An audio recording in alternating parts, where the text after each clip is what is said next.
Gisu vai lam mi an thlai liwa ol lei an thlai mi leke lei an thlai mi nani Gisu an hmu ning ol lei pani pathian fapa na si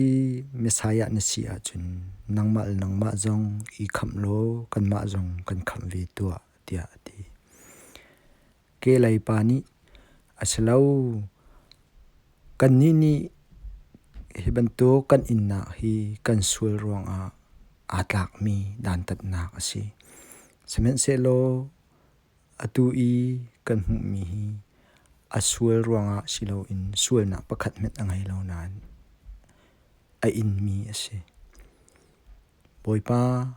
sun pan nak he narathan taka kai zong kaphil tel ha